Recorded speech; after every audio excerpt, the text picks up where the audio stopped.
Hallo almal en baie welkom by artikel 9 van die Nederlandse geloofsbelijdenis waar ons kyk na skrifgetuienis oor die leer van die drie-eenheid. En ek hou dit vir ons voor. Ons weet dit alles sowel uit die getuienisse van die Heilige Skrif as uit hulle werkinge, veral uit werkinge wat ons in onsself voel. Die getuienisse van die Heilige Skrif wat ons leer om in hierdie heilige drie-eenheid te glo, staan op baie plekke in die Ou Testament en dit is nie nodig om hulle almal op te noem nie. Ons kan hulle onderskeidend en oordeelkundig uitkies. Genesis 1 vers 26 en 27 sê, en God het gesê, laat ons mense maak na ons beeld, na ons gelykenis. En God het die mens geskape na sy beeld. Man en vrou het hy hulle geskape. En dan Genesis 3 vers 22, toe sê die Here God, nou het die mens geword soos een van ons. Wanneer God sê, laat ons mense maak na ons beeld, blyk daaruit dat daar meer as een persoon in die Godheid is. En as hy sê, God het geskep, wys hy die eenheid van die Godheid aan. Weliswaar sê hy nie hoeveel persone daar is nie, maar wat vir ons in die Ou Testament enigstens duister is in die Nuwe Testament baie duidelik. Want toe die Here in die Jordaan gedoop is sy stem van die Vader gehoor wat sê, dit is my geliefde seun. Die seun is in die water gesien en die Heilige Gees het hom in die vorm van 'n duif geopenbaar. Buitendien is vir die doop van alle gelowiges hierdie formule deur Christus vasgestel. Doop hulle in die naam van die Vader en die Seun en die Heilige Gees. In die Evangelie van Lukas sê die engel Gabriël aan Maria, die moeder van die Here, die Heilige Gees sal oor jou kom en die krag van die Allerhoogste sal jou oorskadu. Daarom ook sal die heilige wat gebore word, Seun van God genoem word. Eweweens, die genade van die Here Jesus Christus en die liefde van God en die gemeenskap van die Heilige Gees sy met julle almal. En, want daar is 3 wat getuig in die hemel, die Vader, die Woord en die Heilige Gees. En hierdie 3 is een. En daar is 3 wat getuig op die aarde, die Gees en die water en die bloed, en die 3 is eensstemmig. Ons word op al hierdie plekke baie duidelik geleer dat daar 3 persone in enige goddelike wese is.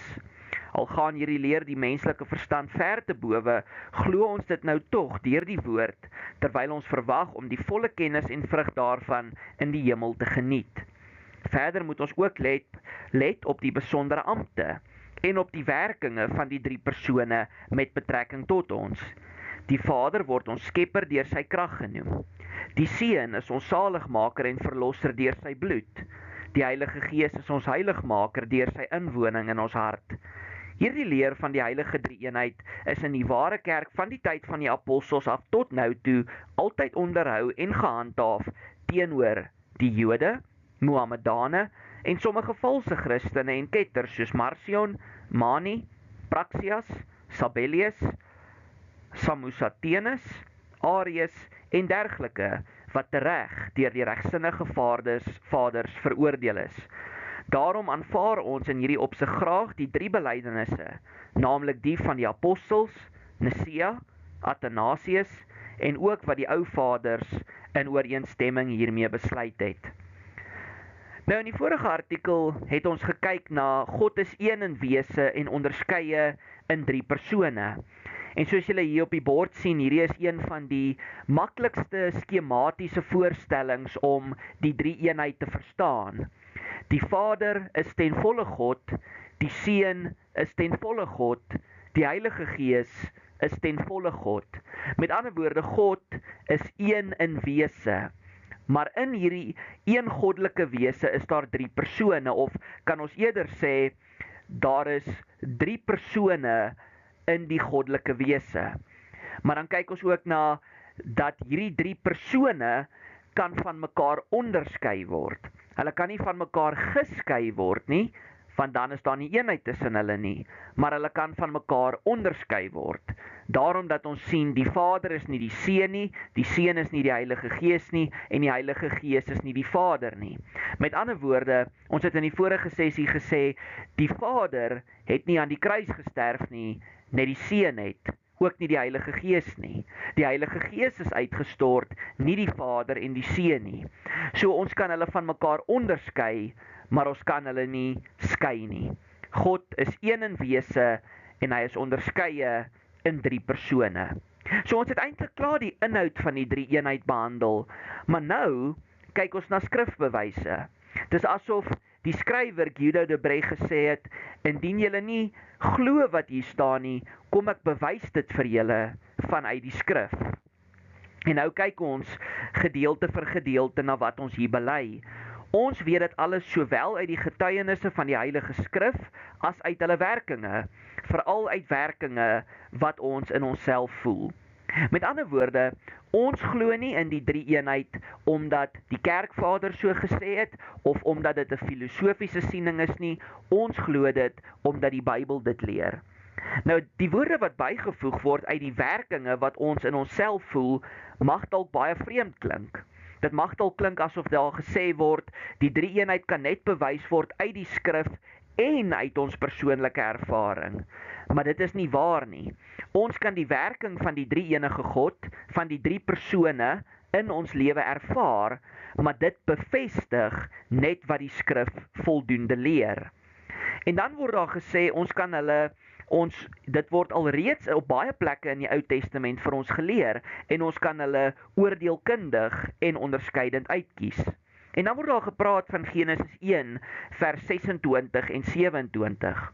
En nou gebruik ek altyd die voorbeeld, indien ons vir iemand wat nou net 'n Christen geword het 'n Bybel gee en sê, jy moet begin lees by Genesis, en ek gee vir jou net 1 leidraad tot die Bybel, daar is net 1 God. Maar dan sou hierdie persoon dadelik met die vraag gekom het, maar God het gesê, laat ons, meervoud, mense maak na ons beeld. Wat beteken dit? Nou, bely ons verder dat dit is word in die Ou Testament is dit nie vir ons so duidelik hoeveel persone daar in die godheid is nie. Dit is duidelik dat daar meer as 1 persoon in die godheid is, maar is nog nie duidelik hoeveel nie. Maar dan, daarom dat Guido de Brès byvoeg, wat vir ons ietwat onduidelik is in die Ou Testament, word baie duidelik in die Nuwe Testament. En dit is nie dat die Ou Testament swak is nie, maar dit gaan daaroor dat God se openbaring is soos 'n roos wat oopvou. Hy is eers toe, met ander woorde, mens kan nie mooi sien wat aangaan nie, hy gaan stadig maar seker oop, en in die Nuwe Testament gaan hy heeltemal oop met betrekking tot die 3 eenheid. Dan word dit vir ons duidelik, daar is 3 persone in hierdie godheid, Vader, Seun en Heilige Gees. En dan word daar van die skrifgetuienis in die Nuwe Testament gegee om dit te bewys. En die een is die doop van ons Here Jesus Christus. Hier sien ons hoe al 3 persone aan die werk is. Die Seun is in die water, die Vader sê uit die hemel, dit is sy geliefde Seun, en die Heilige Gees daal neer op hom in die gedaante van 'n duif. En hierdie bewaar ons teen een van die dwaalleer in die kerk, wat ons ook verlede week bespreek het, en dit is modalisme. Modalisme sê dat daar is net 1 persoon in die godheid, maar hy het 3 verskillende maskers. Partykeer sit hy die masker van die Vader op, partykeer sit hy die masker van die Seun op, en partykeer sit hy die masker van die Heilige Gees op. Maar dit is glad nie waar nie, want in 'n gedeelte soos hierdie sien ons dat al 3 persone tergelykertyd aan die werk is. Verder kyk ons na die doopformule. Doop hulle in die naam van die Vader en van die Seun en van die Heilige Gees. Hier is dit baie merkwaardig dat daar hier gepraat word van die onderskeidenheid in die 3 eenheid, maar ook van die eenheid. Daar word genoem, ons moet gedoop word in die naam van die Vader, Seun en Heilige Gees. Daar sien ons die onderskeidenheid. Maar ons sien ook die eenheid. Let op die enkelvoudvorm wat gebruik word. Ons word nie gedoop in die name nie, maar in die naam van die Vader, Seun en Heilige Gees. En dan daar die baie bekende seëngroet wat ons volg elke Sondag net voor ons die erediens verlaat. Die genade van die Here Jesus Christus en die liefde van God en die gemeenskap van die Heilige Gees bly met julle almal. Dit is baie duidelik in die Nuwe Testament dat daar 3 persone in die godheid is. Verder kry ons 'n voorbeeld in 1 Johannes 5, want daar is 3 wat getuig in die hemel, die Vader, die Woord en die Heilige Gees. En hierdie 3 is een. En daar is 3 wat getuig op die aarde, die Gees en die water en die bloed, en die 3 is eenstemmig. En dan gaan ons verder. Ons word op al hierdie plekke baie duidelik al geleer dat daar 3 persone in een enige goddelike wese is. En dan herinner ons dit aan wat ons al reeds in artikel 1 bely.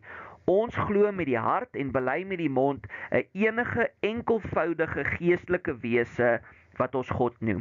En weer in hierdie artikel kom ons terug na die feit dat hierdie leer ons verstand te bowe gaan. Solank as wat ons op hierdie aarde as sondige mensies leef, sal ons dit nie ten volle kan begryp nie, maar ons glo dit en ons aanvaar dit en ons bely dit omdat dit is wat die skrif ons leer.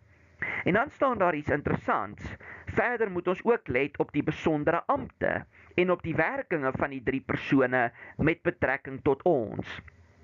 Nou die woord ampte beteken bloot die take. Met ander woorde, die Vader, die Seun en die Heilige Gees verrig verskillende take, maar nie so verskillend dat daar nie steeds eenheid tussen hulle is nie. Die Vader, van hom word daar gesê dat hy ons skepper genoem word deur sy krag. Maar nou moet ons nie dink dat met die skepping was die Seun en die Heilige Gees afwesig nie. Inteendeel, ons hoor in Johannes 1, in die begin was die woord daar en die woord was by God en die woord was self God en alles het deur hom tot stand gekom. Met ander woorde, die Vader skep deur die Seun. In Psalm 33 vers 6 staan daar deur die woord van die Here, met ander woorde deur die Seun is die hemele gemaak. Ook die Heilige Gees was nie uitgesluit nie. Ons hoor in Genesis 1 vers 1 tot 2, dat die aarde was woes en leeg en die Gees het oor die waters beweeg. Dan gaan ons oor na die ampt van die Seun toe, of die taak, of die werksaamheid van die Seun. Hy word ons saligmaker en verlosser genoem deur sy bloed. Maar nou moet ons baie mooi onthou, ook hier word die Vader en die Heilige Gees nou nie weer uitgesluit nie. In Johannes 3 vers 16 staan daar, die Vader het die wêreld so lief gehad dat hy sy eniggebore Seun gestuur het. Hy stuur sy Seun om ons saligmaker en verlosser deur sy bloed te wees. Ook die Heilige Gees was nie uitgesluit nie. Hoor wat lees ons in Lukas 1 vers 35. En die engel antwoord en sê vir haar, die Heilige Gees sal oor jou kom en die krag van die Allerhoogste sal jou oorskadu. Daarom ook sal die Heilige wat gebore word Seun van God genoem word. Met ander woorde, Jesus het mens geword deur die krag van die Heilige Gees, die Heilige Gees wat vir Maria oorskadu het en die Allerhoogste, of met ander woorde die Vader, het dit veroorsaak.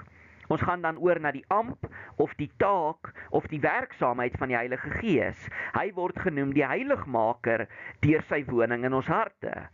Met ander woorde, hy laat ons wedergebore word, Johannes 3 vers 5, hy werk liefde in ons harte, Romeine 5 vers 5, en hy vernuwe ons hele lewe, Titus 3 vers 5.